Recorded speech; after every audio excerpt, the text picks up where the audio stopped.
E aí pessoal, tudo bem? Meu nome é Luísa Gantes, eu sou professora de História e hoje a gente vai ver a matéria de Revolução Francesa no canal Viaja Nessa História, tá? A Revolução Francesa, então, é uma revolução burguesa, né? Que vai entrar dentro daquele contexto que nós estamos vendo, né? Sobre as revoluções burguesas que vão exigir dos reis absolutistas uma maior participação da burguesia na política, né? E também o fim dos privilégios da nobreza, né? Então uma igualdade jurídica, né? Então é isso que nós temos. O contexto da Revolução Francesa, então, é que ela vai ser uma revolução burguesa na França, por lógica, né? E que vai ocorrer em 1789. Os burgueses vão exigir liberdade econômica, fim dos privilégios do primeiro e do segundo estado. Quem é o primeiro estado? O clero. Quem é o segundo estado? A nobreza, tá? Tu vais ter essa revolução ocorrendo no meio de uma crise econômica devido às guerras que o governo francês entrou, os conflitos, né, que ele participou e que vai gerar uma falta de dinheiro, né, para a coroa e também os gastos da coroa francesa, tá? Além disso, a coroa francesa vai ajudar os Estados Unidos financeiramente e também com soldados, tá? Durante a Guerra de Independência dos Estados Unidos contra a Inglaterra. Por quê? Porque a Inglaterra é um inimigo, uma potência mundial, né? Assim como a França, e elas disputam o mercado consumidor. Então, se a Inglaterra perder territórios ou perder uma colônia, para a França é tido como uma vitória no meio do consumo, né? No meio dos mercados onde a França pode ter hegemonia. E aí a França financia, ajuda no financiamento e até mesmo com tropas a independência dos Estados Unidos. O que causa problema dentro da França. Por quê? Porque se tu estás com problemas econômicos devido às guerras, estás aqui com más colheitas, a tua população está passando fome e aí tu gasta dinheiro num país estrangeiro que nem tem nada a ver contigo e aí a população vai começar a ver essas decisões do governo francês, do rei francês, né, como decisões ruins, tá? Como eu falei, então, existe uma crise social porque existiu várias más colheitas, o que vai gerar fome entre a população mais pobre. Existe também uma pressão do terceiro estado para que se chame uma assembleia com os três estados. Por quê? Porque a solução que o rei encontra para organizar suas contas é aumentar os impostos. Mas aí tu vai aumentar os impostos sobre o terceiro estado, que é o único que paga imposto. Se tu aumentar o imposto sobre o terceiro estado, tu vai aumentar o imposto sobre os burgueses, mas sobre os camponeses que estão com más colheitas e estão passando fome. Então, conforme o terceiro estado pressiona para que ele não pague a crise sozinho, o rei também vê que não dá para explorar tanto assim. Então o rei chama uma assembleia. E aí é o que nós vamos ver. Antes de ver aqui, né, me esqueci qual é o slide que vinha depois. Antes de ver a assembleia, nós vamos ver os antecedentes dessa revolução. A França era absolutista, como a gente falou, né? Então uma França absolutista quer dizer isso aqui, ó. O primeiro e o segundo estado, o clero e a nobreza, vistos como aristocracia. Quem é o clero? O clero são os sacerdotes, a parte religiosa, tá? Então o rei está no topo da pirâmide, aí tem o clero e a nobreza. Eles têm cargos políticos e têm isenção de impostos e têm pensões. A burguesia e os camponeses não, eles pagam impostos e são excluídos do poder político, tá? A sociedade estamental, por mais que o burguês seja rico, o burguês nunca vai poder ter cargo político e nem isenção de impostos, porque ele faz parte do terceiro estado, entende? Bom, e as leis, ó, elas são separadas por estado, sempre privilegiando a aristocracia. As relações dos camponeses ainda são relações servis, ou seja, lá do tempo do feudalismo, né? Aquelas relações onde o servo tem que pagar impostos para o senhor feudal, onde o servo tem que dar parte da sua produção, tudo isso ainda existe, mesmo a França sendo absolutista, não sendo mais feudal. E a maior parte da população e da economia francesa é agrária. Então, cada vez que tu tem um problema de crise de má colheita, tu tem um problema todo na França. né? Na França como um todo. Aqui, aquela assembleia que eu falei, o rei então ele vai chamar uma assembleia, né, para ver como que ele consegue mais dinheiro, sem necessariamente explorar tanto o terceiro estado.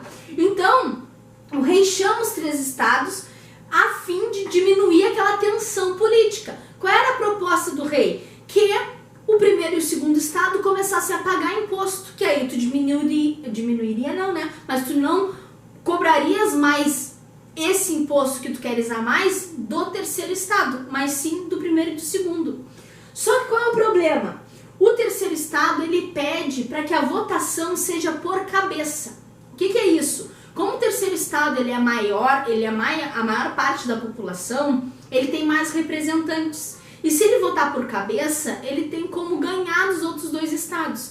Se a votação for por estado, como normalmente era nas assembleias, os 2 estados que são privilegiados, o primeiro e o segundo, vão unir os seus votos, e aí o terceiro estado vai ficar com 2 votos a 1, né? E aí ele não vai conseguir eleger nada, que é assim para ele sempre. O que vai acontecer? O terceiro estado propõe esse voto por cabeça, mas o rei diz que eles vão votar se os votos vão ser por cabeça ou não.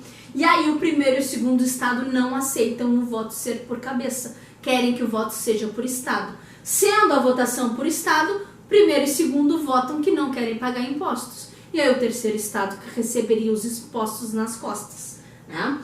O terceiro estado, então, sai, né? Ele sai da Assembleia com parte do primeiro estado. Quem é o primeiro estado? O clero. Quem é essa parte que é a favor do terceiro estado? O baixo clero, ou seja, os padres. Tu tens o alto clero, que são os bispos, os cardeais, e tu tens o baixo clero, que são os padres de vila, né? E aí esses padres de vila é que saem a favor do terceiro estado.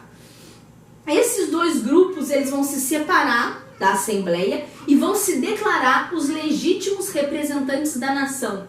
Vão formar neste mesmo lugar, no Palácio de Versalhes, que é onde eles estão, a Assembleia Nacional Constituinte, onde eles vão fazer uma constituição que diminua o poder do rei. Ou seja, que o rei tenha que respeitar a Constituição.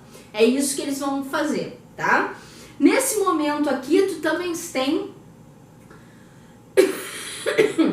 a aprovação da Declaração dos Direitos do Homem e do Cidadão, tá?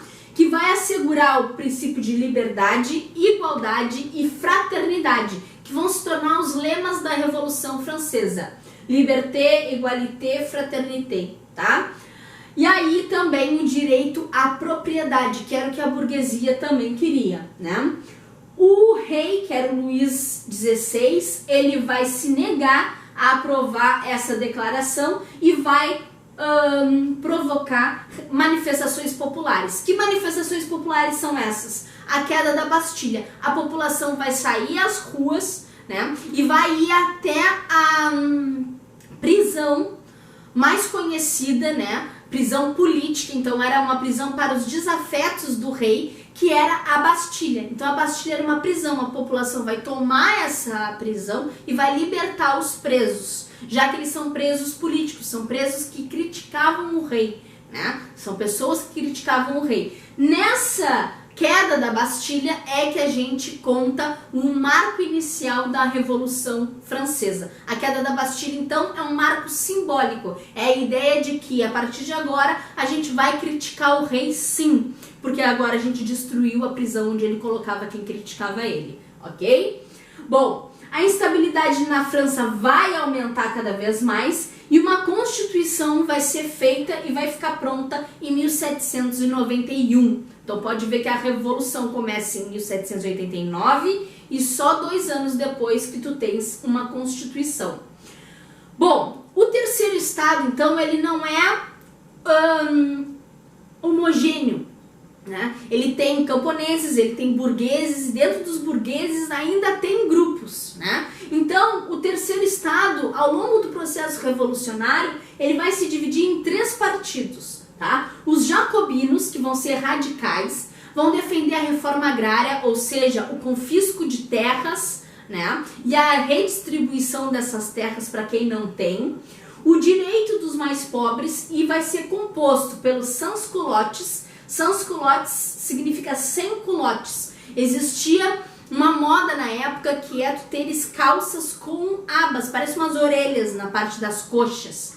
E essas calças, elas levam mais tecido, são chamadas de calças com culottes, né? E aí o que acontece? Quem tem menos dinheiro não tem dinheiro para ter essas calças, porque ela leva mais tecido, então são chamadas de sans-culottes, sem culottes. Então são aqueles que vestem calças retas, tá? Os sans-culottes, então, é a população pobre da cidade, né? A baixa burguesia, que são os pequenos comerciantes, e os camponeses. Esses vão ser do grupo dos jacobinos, do partido dos jacobinos. A planície vão ser os moderados, vão apoiar ora as medidas dos jacobinos, ora medidas dos girondinos, e vão ser compostas pela média burguesia, ou seja, os comerciantes do mercado interno da França, tá?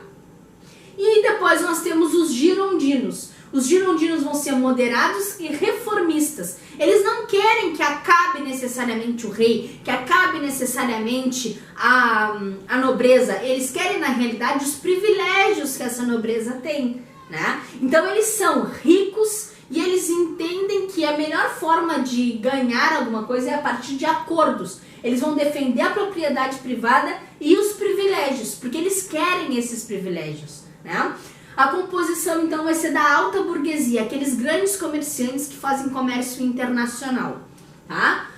Bom, o fato que mais traz para nossa realidade a importância da Revolução Francesa é que a Revolução Francesa vai nos moldar as ideias de esquerda e direita, tá? Nós falamos, eu sou de esquerda, o fulaninho é de direita, não sei quem é de extrema direita. O que quer dizer isso, né?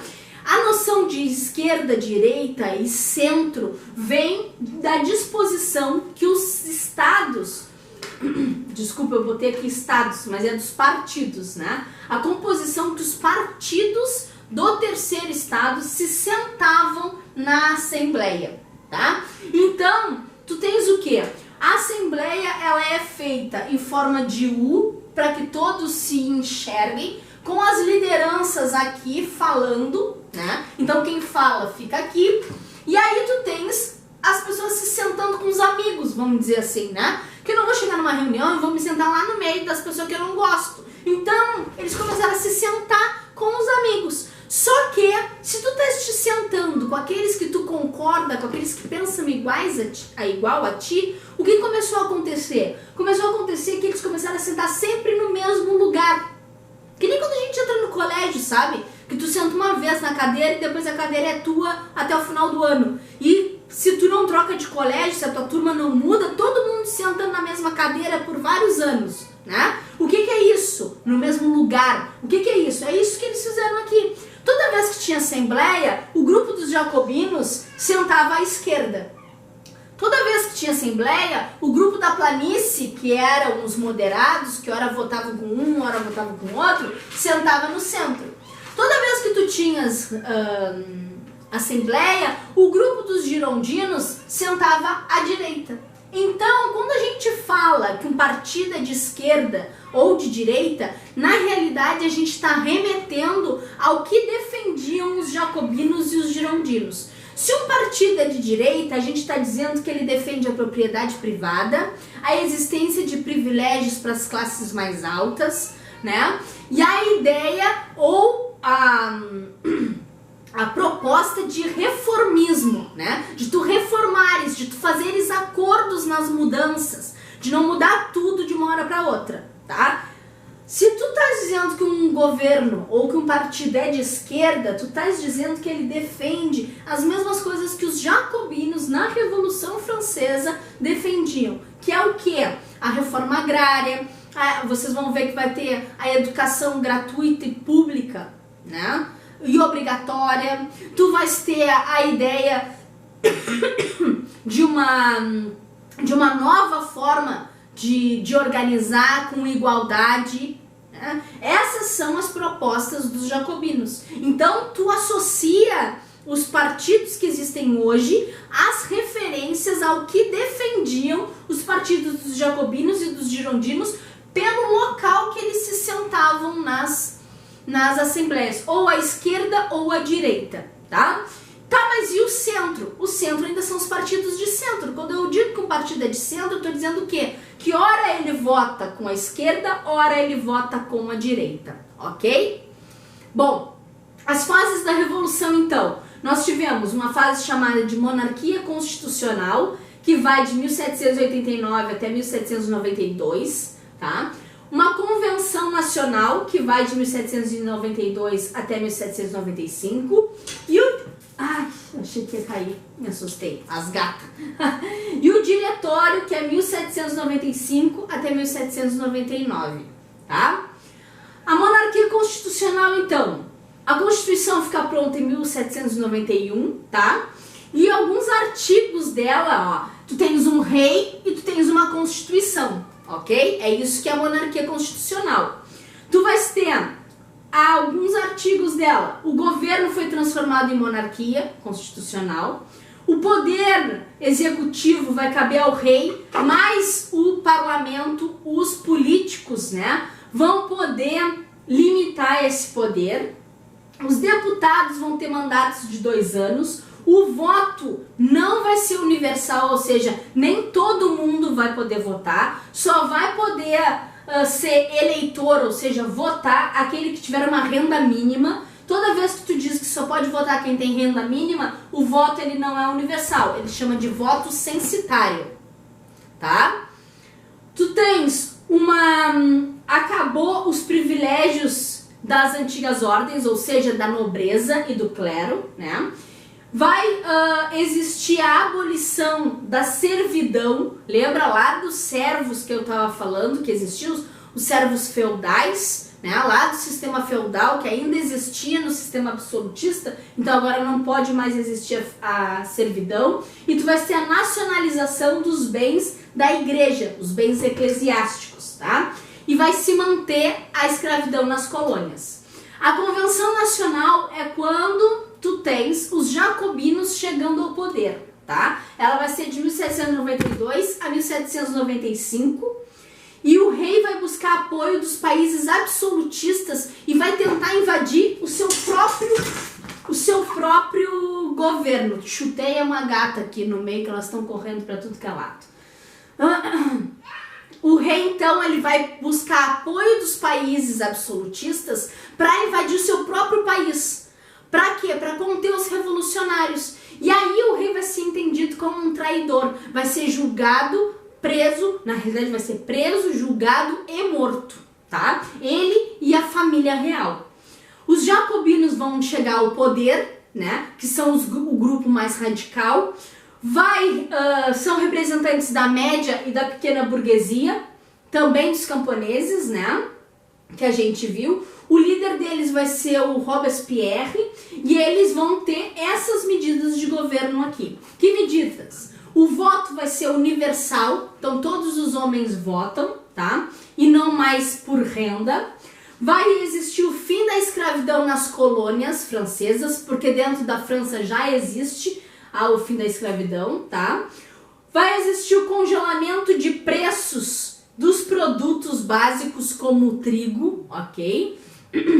Então tu vais dizer que o trigo só pode ter determinado preço, não pode aumentar mais. Tu vais ter a reforma agrária e vai ser confiscada as terras da igreja e da nobreza. Tu vais ter a educação primária gratuita e obrigatória, tá? E tu vais instituir um tribunal revolucionário que vai julgar os inimigos da revolução. E aí que é um problema, tá? Porque com esse julgamento eles vão começar a dizer que qualquer um que critique eles é inimigo da revolução. E aí começa o que fica conhecido como o período do terror. As pessoas vão começar a ser guilhotinadas por pensarem diferente do Robespierre. Até chegar um momento que o próprio Robespierre vai ser guilhotinado pelo grupo que ele comandava, né? Quando ele cai o prestígio dele, né? E ele vai ser também guilhotinado.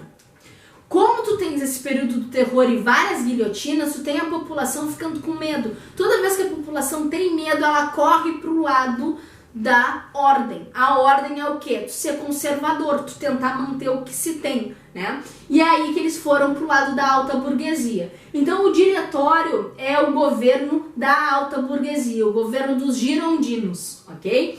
E essa fase do diretório, ela dura 5 anos e ela é caracterizada pelos girondinos no poder. Recebe o nome de diretório porque tu tem 5 diretores que vão governar. Então tu tem 5 pessoas que governam, tá? O primeiro ato do diretório é revogar as medidas que os jacobinos fizeram. Então eles vão acabar com a reforma agrária, vão acabar com o ensino, vão acabar com a escravidão, com a abolição da escravidão nas colônias, então vai voltar a escravidão nas colônias francesas. Tudo que os jacobinos fizeram, eles vão desfazer. E ainda vão criar uma censura aos jornais, tá? O que vai acontecer? A parte da população gostava daquele congelamento dos preços, porque pelo menos se ela estava passando por uma crise econômica, né, os preços iam ficar sempre num tamanho só, né, num teto só, né. E aí eles vão tirar isso, e aí os preços vão subir muito. Vários países europeus, como a Inglaterra e o Império Austríaco, eles ameaçam invadir a França. Por quê? Porque eles têm medo que nas suas regiões, nos seus territórios, a Revolução Francesa influencie e acabe que algum grupo burguês tente tomar o poder no território deles. Lembrando que a Inglaterra já tinha passado pela Revolução Inglesa, né? Então, aí, diante dessa situação, o diretório vai fazer o quê? Ele vai recorrer ao exército. E aí, dentro do exército, para poder manter as fronteiras, dentro do exército vai começar a surgir um líder que é aclamado pelo exército, que tem várias vitórias, que é o general Napoleão Bonaparte. E aí, conforme o Napoleão Bonaparte começa a ganhar prestígio e poder dentro do exército e depois dentro da política, ele vai dar um golpe que vai ficar chamado de 18 Brumário, o golpe de 18 Brumário, e vai instaurar um consulado, depois um império, e é assim que acaba a Revolução Francesa, ok? Tu sai de uma França absolutista, consegues algumas vantagens para a burguesia, porque não tem mais servidão, né? Não tem mais as relações, os privilégios para a nobreza, mas cai de novo num sistema monárquico, né? Com o imperador sendo o Napoleão. Ok, gente? Era isso. Espero que tenham gostado. Beijão!